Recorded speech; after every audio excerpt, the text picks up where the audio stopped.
I was discussing the four different ways of finding step length alpha k in the inexact manner. We were trying to figure out inequalities, just inequalities, satisfying which we have two particular uh, conclusions. The conclusions were the step lengths were not very short, and as well as the decrement of the function value was substantial. Depending on these 2 points, we derived a few conditions. Today, we are going to prove that if we consider any descent direction dk under certain mild conditions that I shall mention, and if you choose alpha k, the step length, by any of those four manners, then the method, obviously it will be descent direction method or descent method, then that descent method will have global convergence. And I will not take up all the four cases. I will consider the one which was a starting point of several optimizers for several years. This was identification of an appropriate inexact line search under which the steepest, under which the conjugate gradient method will have the global convergence.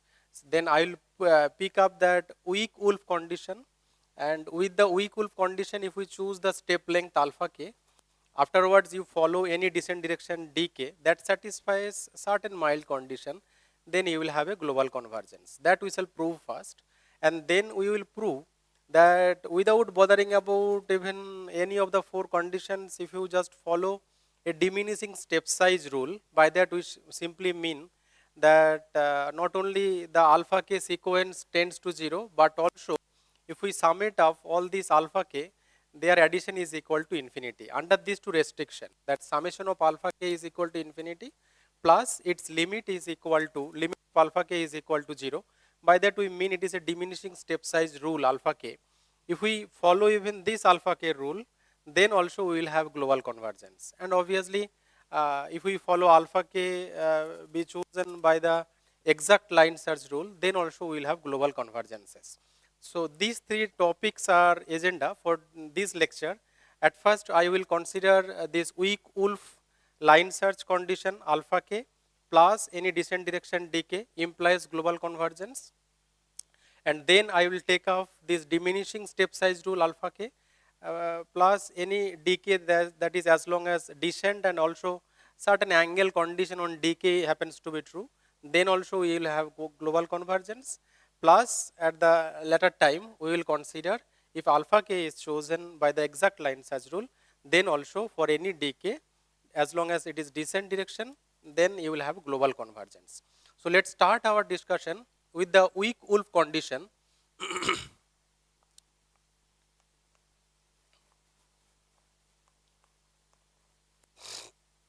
Plus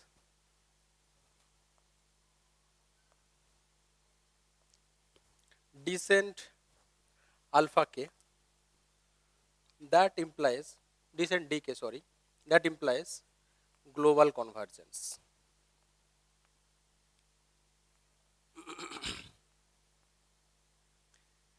But here obviously under certain mild conditions, and by mild conditions I will mean that mild condition is on dk, but also there is a general assumption for all of these global convergences. It is all the discussion was started to identify a minimizer of a function that is just continuously differentiable. Identify a minimizer of fx where f is a function of n many variables, and it was assumed that the function f is continuously differentiable in its domain, or simplicity is like you consider throughout the entire Rn space, fine. But in addition to this, commonly in any first order method of optimization, by first order method I mean the methods in which the first order derivative of the function is used during the process of algorithmic development. By that we mean first order method. By first order we do not mean that it is a method which is having the rate of convergence is equal to 1. That is not. Here by first order method I mean the methods in which only the first order, up to the first order derivative information of the function is used. Those are called as first order method. So by second order method, we mean set of all those algorithms in which till the second order derivatives, second order partial derivatives of the function are being used during the development of the algorithm. Those are called as second order method. In the convergence analysis of first order method, it is a common assumption that the gradient of the function is Lipschitz. In the second order method, it is also a common assumption, and not only common assumption, without them it is really tricky to prove the convergence. For the second order method, the Hessian has to be Lipschitz. Hessian function that has to be Lipschitz. So for second order method, the Hessian, the highest order method that we are taking into account in the algorithmic development, that is Lipschitz for second order case Hessian, and for the first order case, when we are using the derivative information till the first order, that means the function value or the first order derivative information of the function, those are used in the algorithmic development, then we need to have the gradient, the first order derivative, the highest order derivative here is Lipschitz. So here we are assuming that this is your problem statement together with the gradient of the function fx is Lipschitz. That means there exists a Lipschitz constant capital L for which this inequality is true. That you all know. But although here this Lipschitz restriction we do not require in the entire globe here, in the entire n-dimensional Euclidean space, the domain of definition of the function, here this will be required in the initial level set. That means for all xy belonging to the initial level set. By initial level set, we mean the following, that as algorithm we are considering to talk about, obviously we have a starting point, the initial point.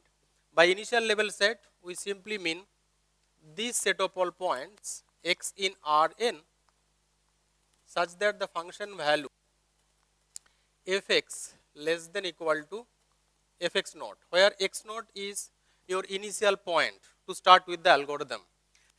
So if the function f is, here you can take this x for all xy belonging to Rn, that also is okay, but in a reduced set even, here L naught is a subset of, strict subset of Rn, and then obviously in this, earlier like here Rn you could have taken, but here even if you take with L naught, then also the convergence analysis will be followed. Fine. So this is your assumption that, but what is the meaning of this assumption? This assumption simply means the gradient does not blow up. By blow up, I simply mean this gradient is not like this gradient function. Lipschitz means like sudden steepness is there in the graph. That means I am at this point and suddenly just by slightest alteration of my point, my function value is minimized. That much steepness is not there. This gradient is Lipschitz means the function is not very steep anywhere. So that is what this restriction eventually says. Anyway, so now the statement, the neat statement of the global convergence with the help of the weak wolf line search is as follows. It states that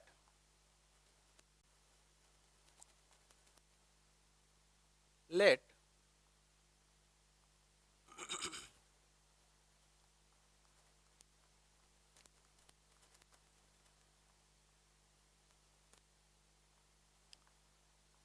be a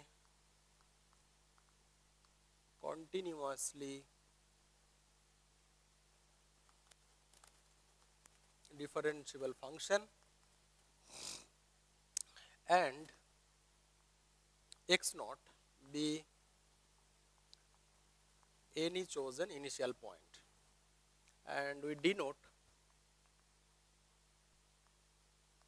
the initial level set by this one. Suppose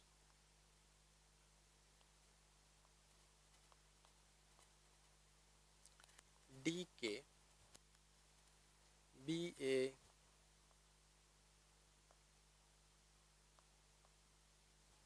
sequence of descent directions of f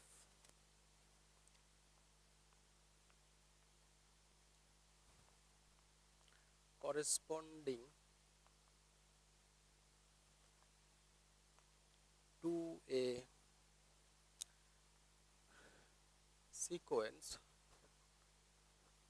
xk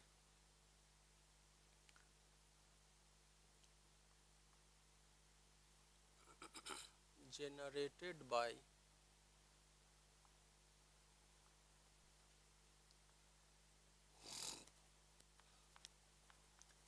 xk plus 1 is equal to xk plus alpha k dk, k starting from 0, 1, 2 and so on, where alpha k is chosen by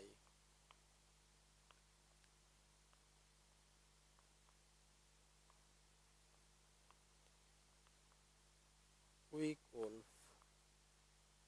rule. What was the Weak-Wolf rule? Let us recall. It was the sufficient decrease condition or the Armijo condition plus the curvature condition. Armijo condition was this inequality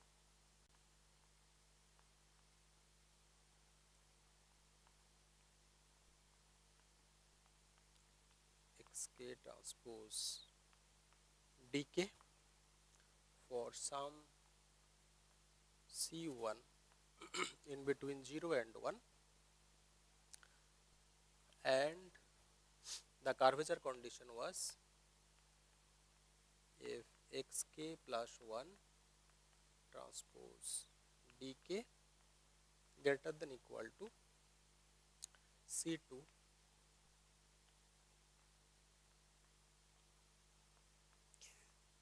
transpose dk for some C2 that is more than C1 but less than 1,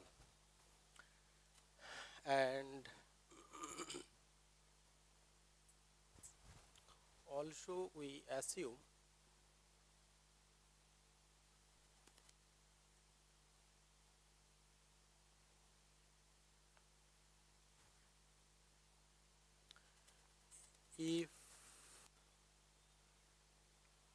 if we have, or if just this condition and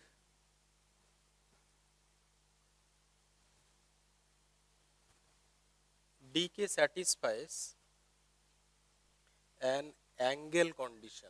This angle condition is also not a very very strict rule, not a very strong assumption. The angle condition says that the angle between gradient and dk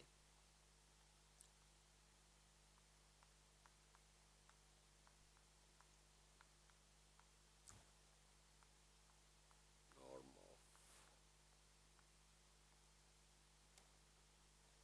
this is greater than equal to some constant for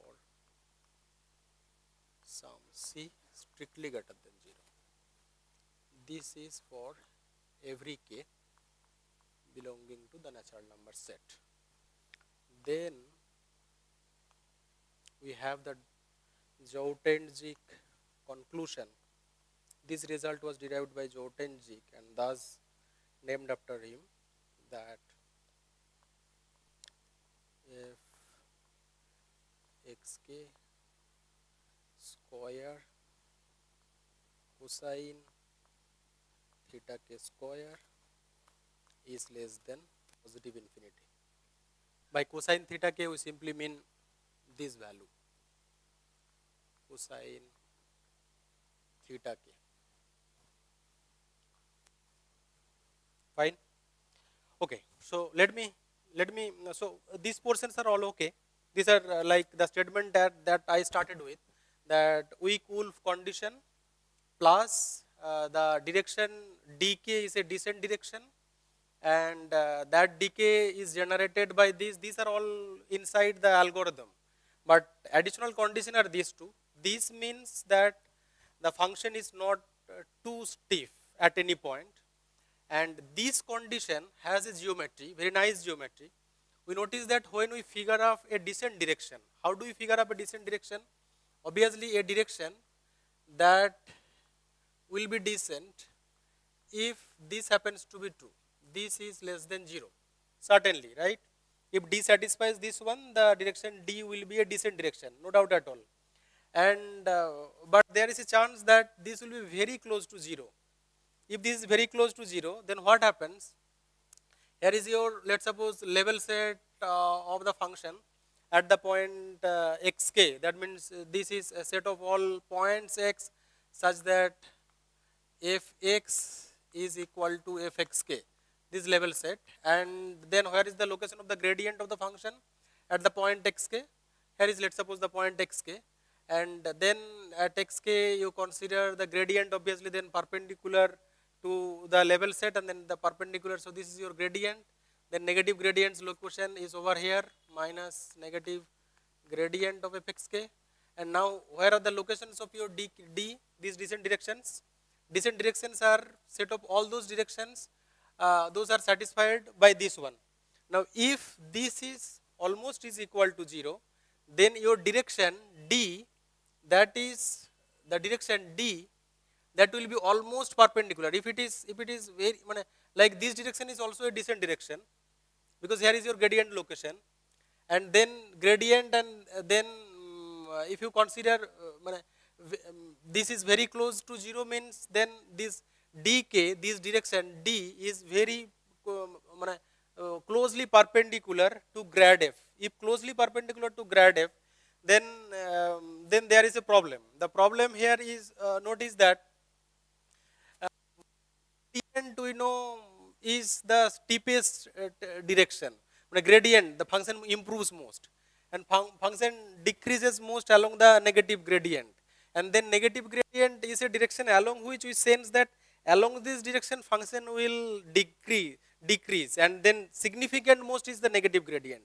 Now this gives a direction along which my function will have a decrement. But if I move along the direction that is perpendicular, then obviously the function might not have a decrement, is not it? And therefore obviously we are not going to choose a direction that is almost perpendicular to the descent, the steepest descent direction. Fine.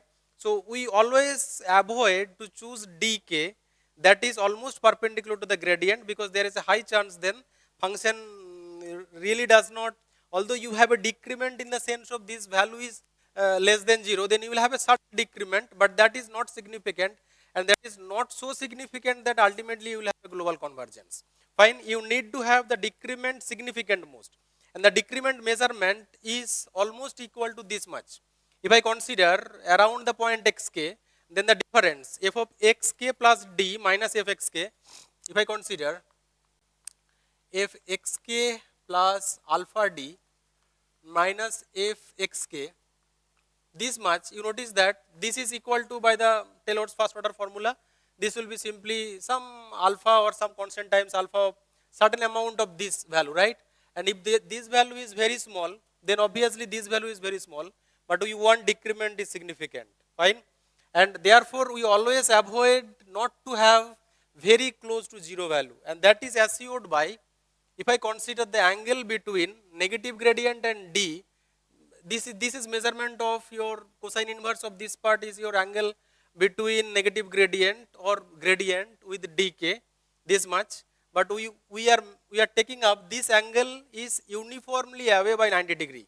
Once we are taking up this is greater than equal to c, c is a positive constant, fine. Cosine theta is equal to 0 when theta k is 90 degree.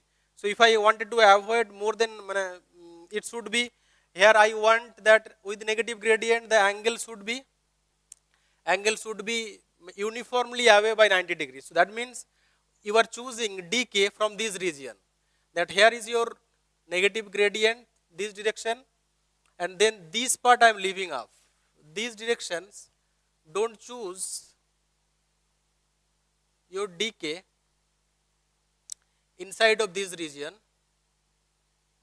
Outside this region, if you choose your dk, then those dks are following that rule, that uniformly away from 90 degree. These rule sometimes in English terms in books they write like the angle between negative gradient and dk. Those are uniformly away. By uniformly away means here for all k, this is measured by with this at least a positive quantity, uniformly away by 90 degree. But that means no direction is coming closer to the 90 degree with the negative gradient. And that is really needed because of we have seen that if this decrement is not significant, convergence might not occur. Is not it? And therefore, this rule is not a very strong rule, although it looks weird for the time being when we state, but later on when we try to have its significance, it is really required. Otherwise, we may fail to have global convergence. Now, let us go for proving this result, that this global convergence will really happen if we consider these conditions. The proof is not difficult, but figuring out such conditions were very difficult in the initial days, and it was derived first by Joutentzik, and thus this condition, particularly this condition means the conclusion here, is named as Joutentzik condition.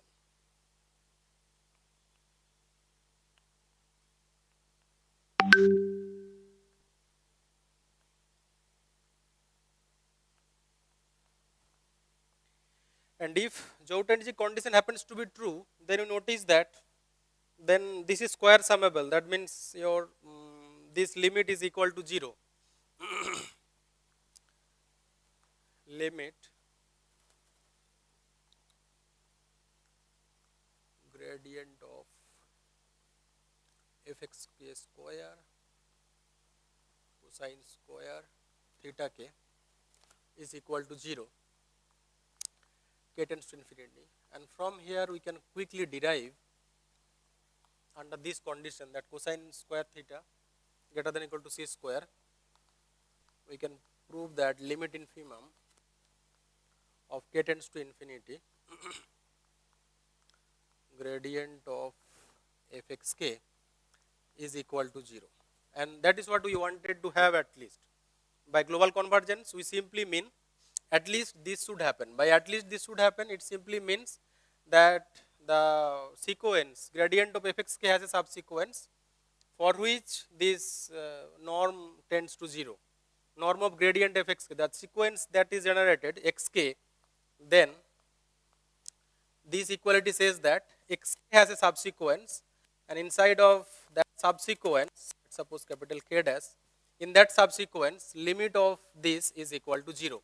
That means the generated sequence xk must have at least one subsequence for which that sequence if we follow, then you are leading to a stationary point. That is what it says, that we wanted to achieve at least one particular subsequence which leads us to one of the stationary points of the given function. And that is what we simply mean in a generalized sense, the global convergence. Fine, so let us go for proving this result, and how is this happening.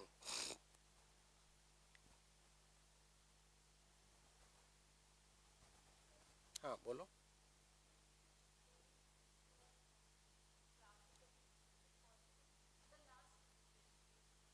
This one? Okay, this one I explained last day. Maybe I skip for the time being. Later after the lecture, I'll explain you. Okay, because this one I explained on the last day. Okay. Uh,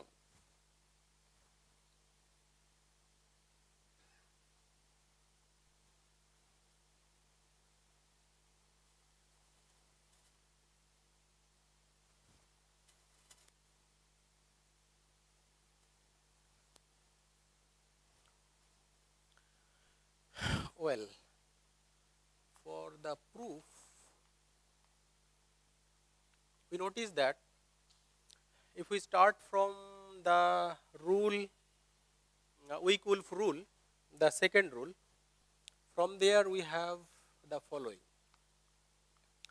if xk plus 1 transpose dk is greater than equal to C2 gradient fxk.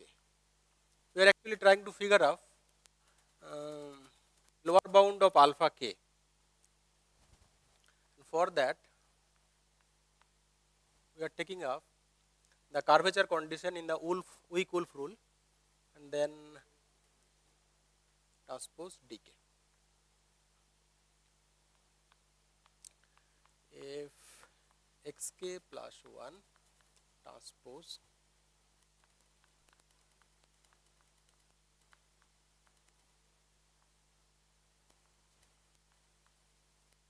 dk greater than equal to C2 minus 1 gradient dk, and then we have C2 minus 1 xk transpose dk. This is less than equal to absolute value of this entire part, no doubt, and then absolute value if I take off, this will be less than equal to norm of by the Cauchy-Schwarz inequality f xk plus 1 minus gradient fxk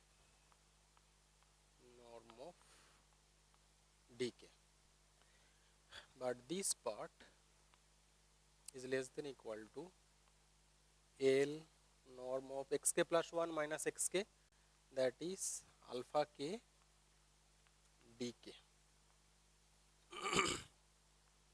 norm of dk, that is equal to L alpha k, because alpha k is non-negative, dk norm square of it. And from here we have quickly a lower bound, not precisely lower bound, term wise alpha k is greater than equal to C2 minus 1 then gradient of f xk transpose into dk divided by L norm of dk, its square. And once we figured out this alpha k greater than equal to the expression, then from the Goldstein rule we will have the following: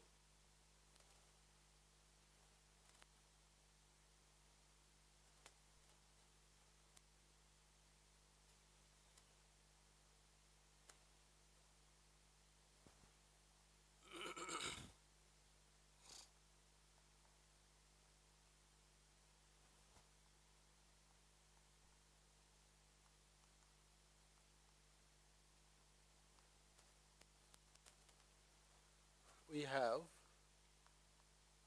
f xk plus 1 less than equal to f xk plus c1 alpha k f xk transpose dk. This will imply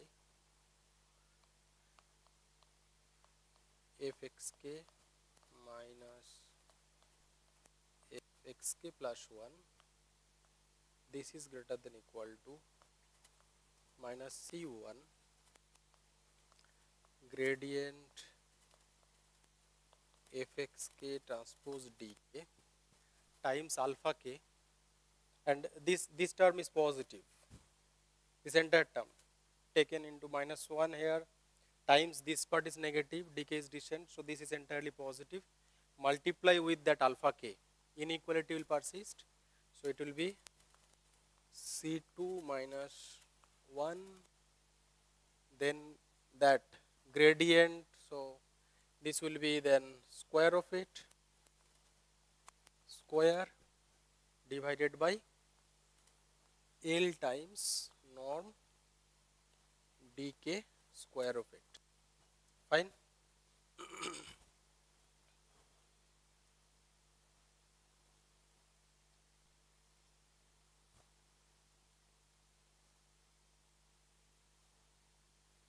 So this will be then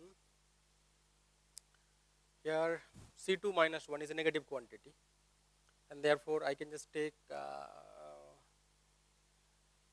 your C1 1 minus C2 a positive quantity divided by L.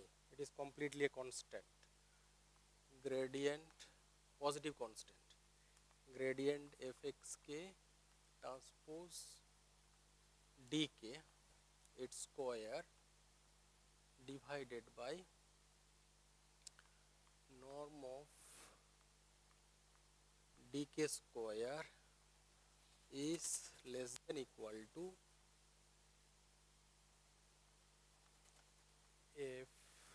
fxk minus fxk plus 1.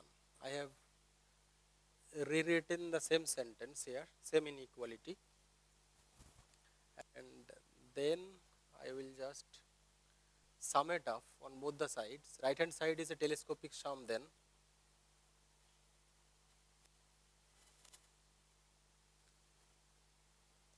this implies if I take the entire sum here, this entire left hand side quantity completely, this LHS, this will be less than equal to, and this summation I am considering from k equal to 0 to the number, let us suppose n minus 1, and then here it ends up with f x naught minus f xn.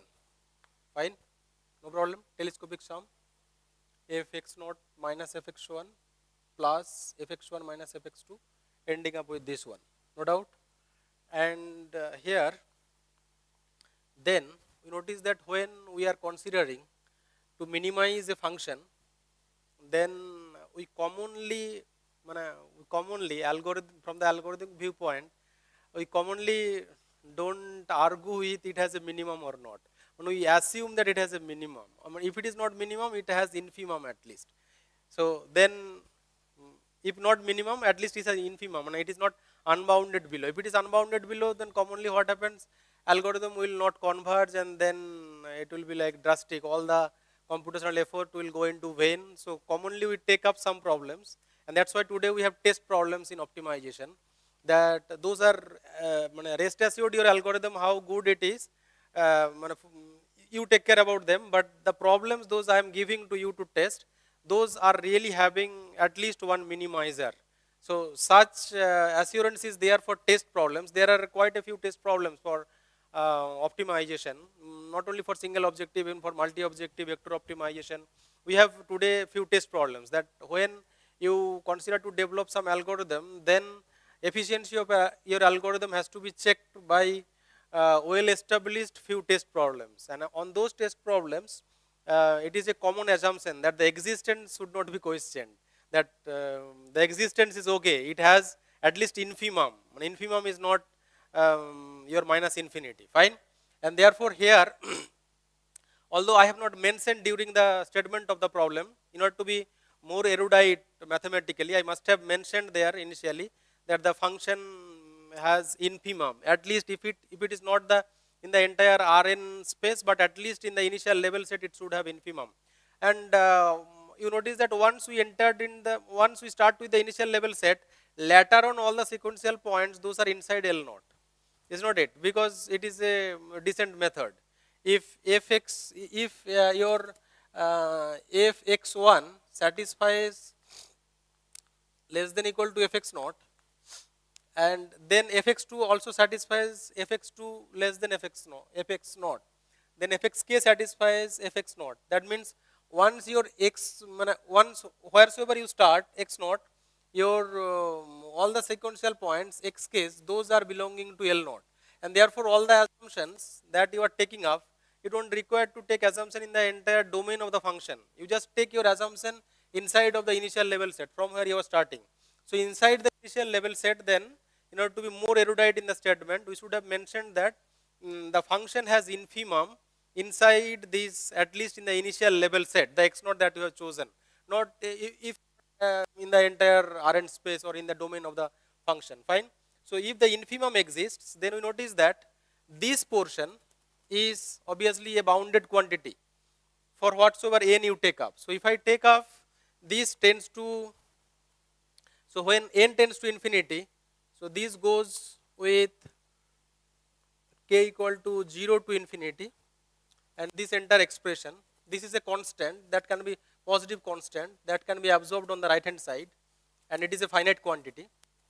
And then ultimately you end up with getting fxk transpose dk whole square of it divided by norm of dk square is a finite quantity. And if it is a finite quantity, then this portion is nothing but this one, this expression, because your cosine theta square, if I just take up the square, so this square, this gradient and this square will get cancelled, and then ending up with this norm dk square. Fine. So this portion is equivalent of, this implies summation k equal to 0 to infinity gradient of fxk square cosine square theta k is positive infinity. And now our task is to prove that this infimum of, now we have to prove, we require to prove, rest out the global convergence, that limit infimum k tends to infinity norm of grad fxk is equal to 0. Let us prove it.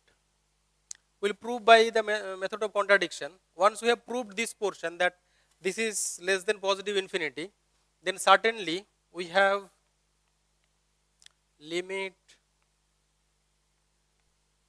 k tends to infinity gradient of fxk square of it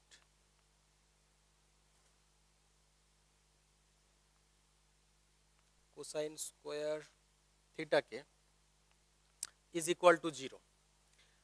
Now, if possible, let this is not equal to 0. We have arrived until this point, and then we are going to conclude that it must be happening. If it is not happening, then obviously not 0. But this term is always non-negative.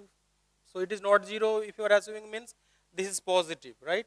So if the limit infimum of a sequence is positive, then for any given epsilon greater than 0, you must have the norm of gradient of fxk is greater than equal to epsilon for all n greater than equal to, for all k greater than equal to some integer p. Is not it? If the limit infimum is positive, that means your least subsequential limit, that is positive. That means after certain index number of the sequence, this term must be greater than any precise number that you choose, right? And if this is happening, so let me just write neatly.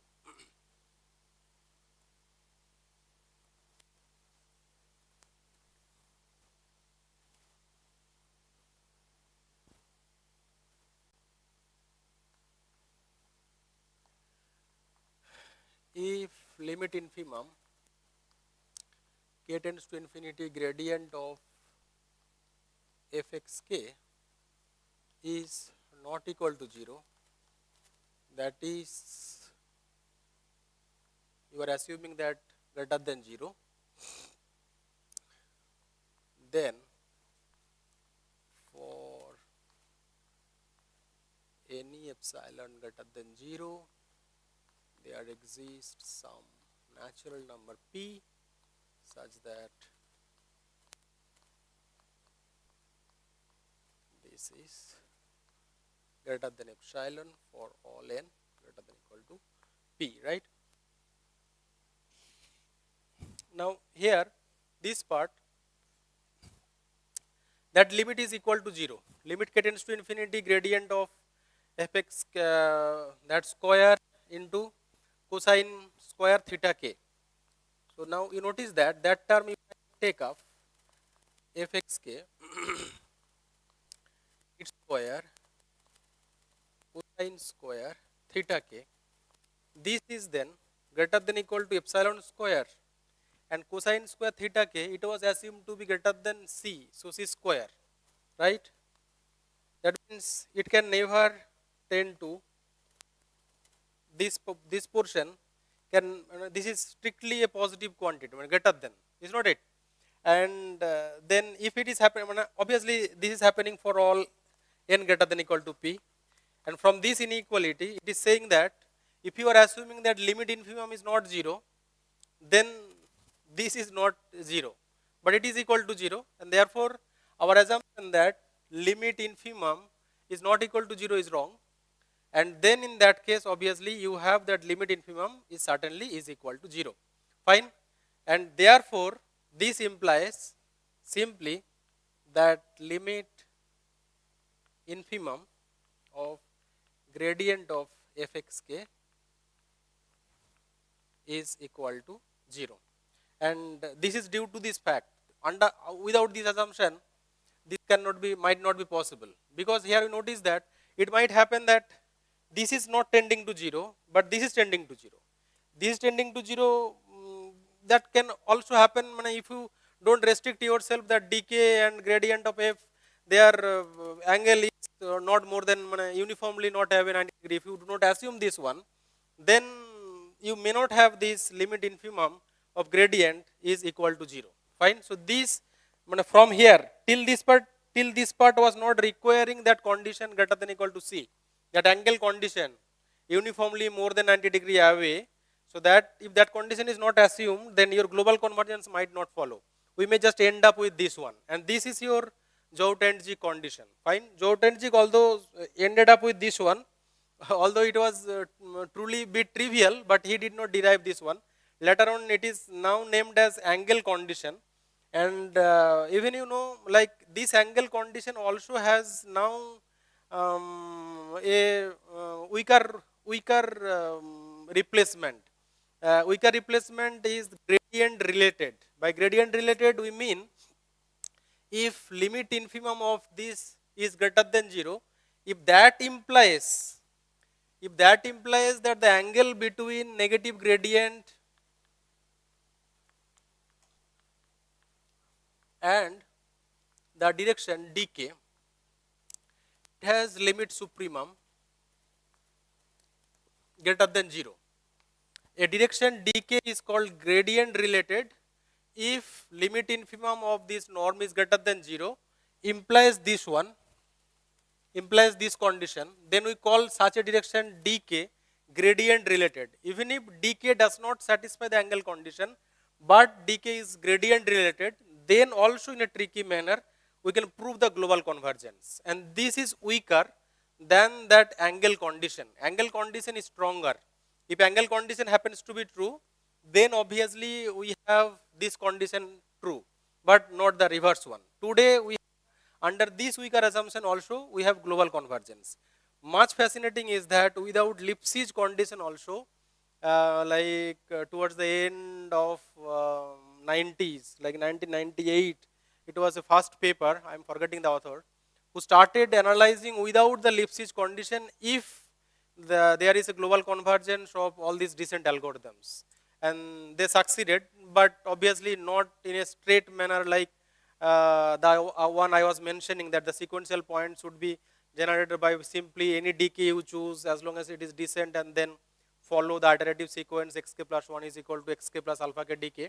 Not that, with a regular restart if they do, then without a Lipschitz condition, we can have global convergences. Those analyses are there, and this angle condition is also replaced today by this gradient related condition. I am not going into this part gradient related, but the next I will consider that this is for the weak Wolf condition. Weak Wolf, but you notice that decay was any general direction. Decay as long as it satisfies this one. And this covers, and you notice that if decay is a decay is steepest descent, if decay is steepest descent, then this is trivially true. Is not it? If decay is steepest descent, then this is norm of decay square, norm of gradient square, fine, and this will be norm of this gradient f square. So this is equal to 1. Obviously, then this is just a constant, fine. So and not only that, even if you take Hessian inverse, the Newton direction, or like the quasi-Newton directions, they all satisfy this condition. So this condition is not like a very strong condition we are assuming. This condition is automatically satisfied by the usual algorithms like steepest descent, Newton, quasi-Newton, for all of them, conjugate gradient. So for all of them, you have all this condition is trivially true. And this is now a general statement that any decay you choose, as long as and this covers quite a large amount of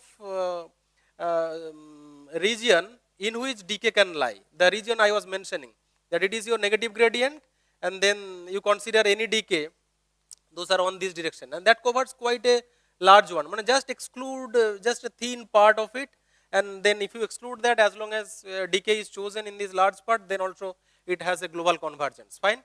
Anyway, this was a fascinating result, and like for a long time, conjugate direction method was not proven to have global convergence. But after this weak Wolf condition was derived. Weak Wolf means the condition from which the alpha k was estimated. Alpha k greater than equal to the inequality. From there, the entire thing happened to be true.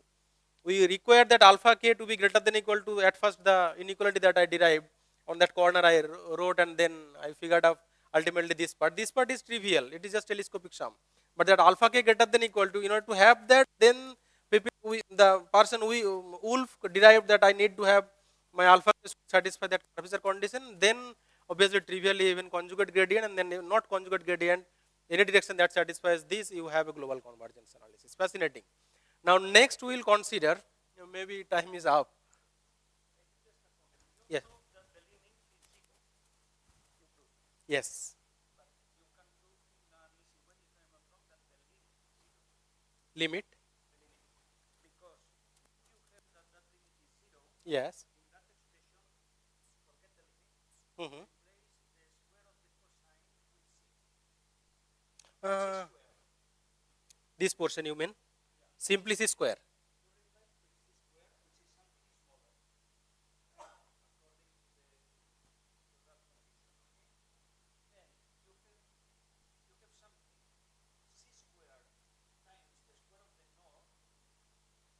Mm-hmm.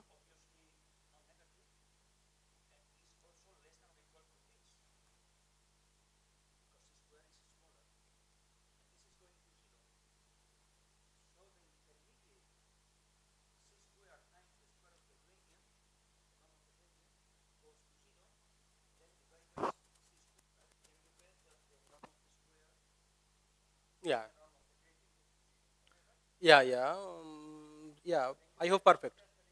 We will then have limit, not infimum. So it will be, you mean c square of this gradient square is less than equal to this quantity tending to 0. Fine. But then, yeah, because we have proved this, and then c square we can forget about. Then this tending to 0. Square tending to 0 means norm tending to 0. Perfectly fine. Seems fine. But the hmm?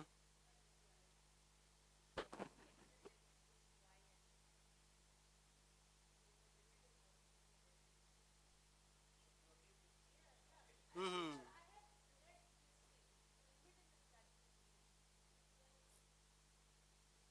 Acha, you mean the this limit, right? You mean not infimum, but simply the limit of gradient of f is equal to 0. You are right, sir. Mm, mm, mm, mm, mm, mm, mm.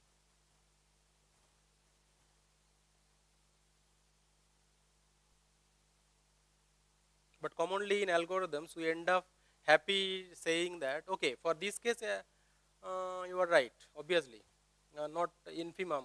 We have much stronger than limit is equal to 0, right? We have much stronger. Yeah, minor detail. Yeah, minor detail, but commonly books. I have few books are obviously there. I have also seen that limit is equal to 0. But I wanted to make a catchy point that limit infimum with the subsequence also. Okay, if every sequence converges, then obviously any subsequence will converge. Fine, sir. Yes, you are right. From here itself, due to the angle condition, cosine square, because if cosine theta is greater than equal to c, then cosine square theta k is greater than equal to c square. No doubt, right? Both are positive. Cosine theta here.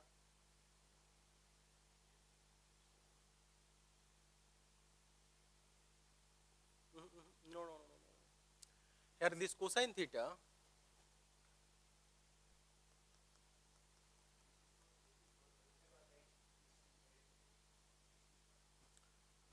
this is positive. So once positive, then cosine square theta k is greater than equal to c square, no doubt.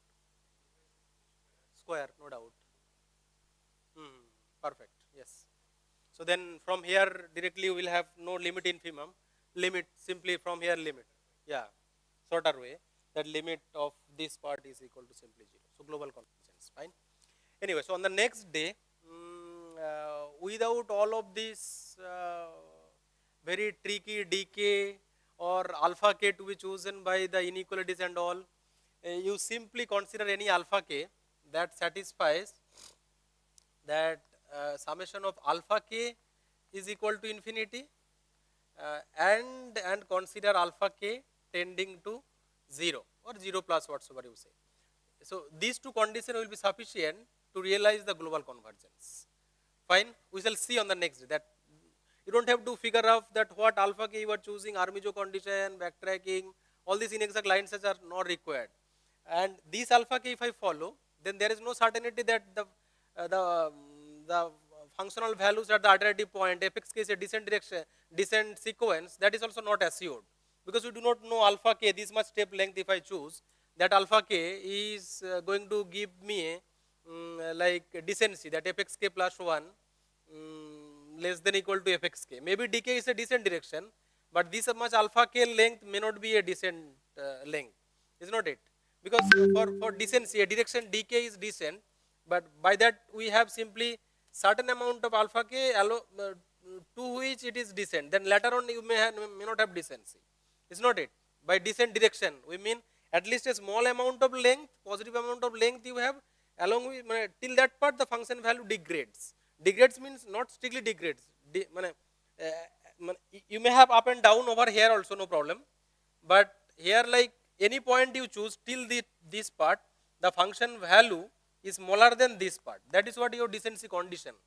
And you notice that if I now choose alpha k, in order to satisfy this one, my alpha k can be big, and that maybe function value is bigger than the point that I started with xk, and therefore the sequence fxk may not be a decent sequence, but you will have a global convergence, and we do not really bother about any of the inexact line search rules. This is called diminishing rule. Last day I was mentioning a wrong point.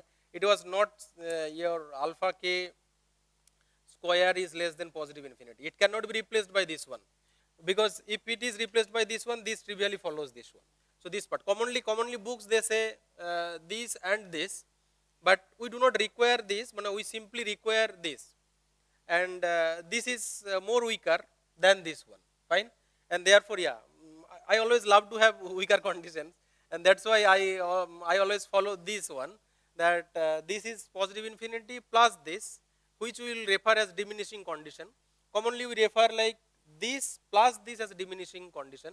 By diminishing here, alpha k tends to 0, but not only diminishing, the sense here diminishing plus their addition is up to infinity. This has to happen. And from there, from this assumption, we will have a quick contradictory step, and then we can quickly prove the result. Fine, we shall see on the next day. With the diminishing rule, we can also have the global convergence. Fine. So with this comment, I stop the lecture here.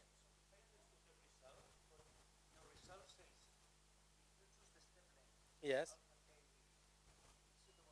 Mm. Yes.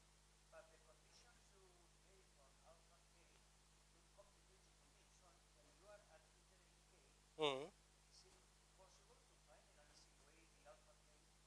No, no, no, no, not easy way. And not only easy way, you mean this wolf condition to code up, like my student, one of my past student, he started, even on that, we have, I don't have rigorous paper, but there is rigorous paper. And to code up in MATLAB, he required like 900 lines to figure out one alpha k that satisfies these two. For any given FUD, as long as, yeah, it's always possible. It is a proven fact, always possible. And we can prove that there exists one alpha k that satisfies both of them. These existence are also there. Like all the just function f is continuously differentiable. For them, dk is a descent direction. Then all the four conditions that I gave, two conditions are there. They have intersection non-empty. No, not my result, ancient result. Okay, so the conditions, it is not that the alpha k is a void one, that both the conditions satisfying, there is no alpha k, that is not there. But how to figure up numerically that alpha k is very tricky. But that commonly what people do, that is commonly a mistake. Like what people try to do again, like Armijo rule plus weak rule, and to figure up alpha k, they do backtracking. But backtracking, if it is employed, then the essence is lost completely. Backtracking means iteration, and then iterative process. Iterative process means obviously it will take higher computational cost. Fine, and therefore, but if we just try to employ Goldstein and the wolf or the weak wolf, for that how to figure out alpha k, that is very tricky numerically. My student could succeed somehow in 900 lines of MATLAB code. Okay, that is possible. For any given f, we can figure out one alpha k at a given xk and dk, what could be a choice of alpha k, that is possible. Prudente has a nice paper. Mathematician Prudente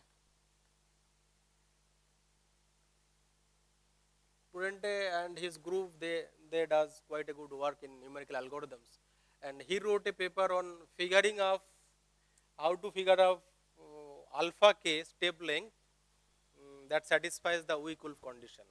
A long article is there, 38 pages article. Fascinating article it is. I am forgetting published where, maybe Siam review or somewhere. Okay, and that is a very fascinating paper. That fascinated me a lot. And then we tried coding up, it was a long coding. Difficult sometimes. Like even, let's suppose 0 belongs to, like for non-smooth optimization, 0 belongs to subgradient. How to figure out, how to check this condition numerically? Is it an easy task? No. Because you don't have a ready-made formula for this one. Gradient of f it is okay, equal to is okay, but 0 belonging to it looks easier, but the subgradient calculation is not easier. Yes.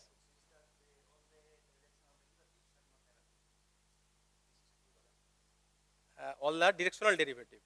Yeah, that means the first order condition you mean. The first order condition, gradient.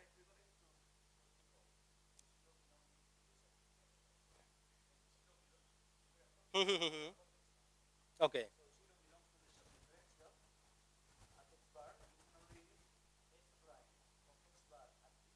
D is greater than equal to 0 for every D, but then for every D, how do we check? Yeah, yeah, obviously mathematically okay, but then algorithmically, how do we figure out?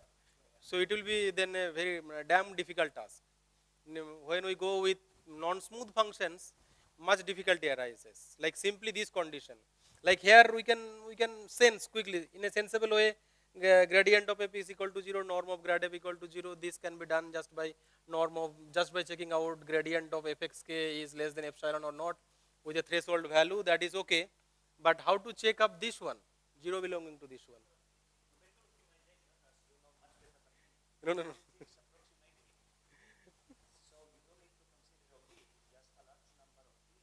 Yes.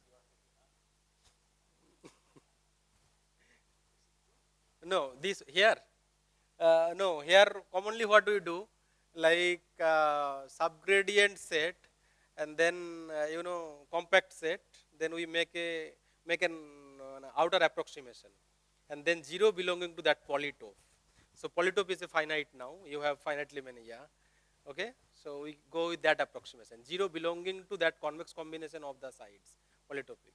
So these are tricky because computer knows finite things. Computer does not know infinite. When we go with for all D, or when we go with like 0 belonging to a continuum set, it will be computer will fail on a face dumbfounded case. Yeah. Okay. Thank you.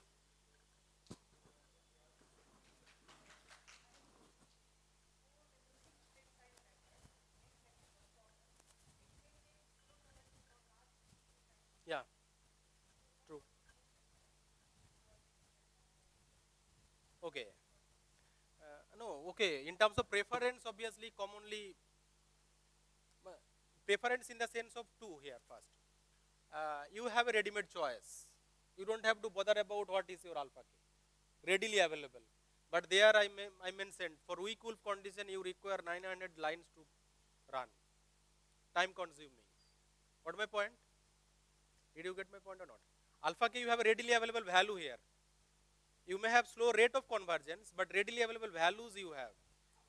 But the conditions, as sir was mentioning, that satisfying both the condition, figuring out an alpha k, that is a tricky part.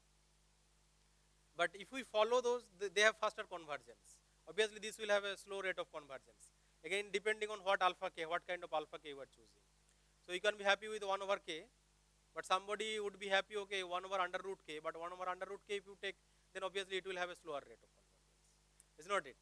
And so what kind of alpha k, what kind of 1 by alpha k you are choosing, that also depends. But here my essence was not on fastness or order of convergence, how to improve the order of convergence. That is not the case here. We are just going to check whether they have a global convergence. Fine, your observation is perfect.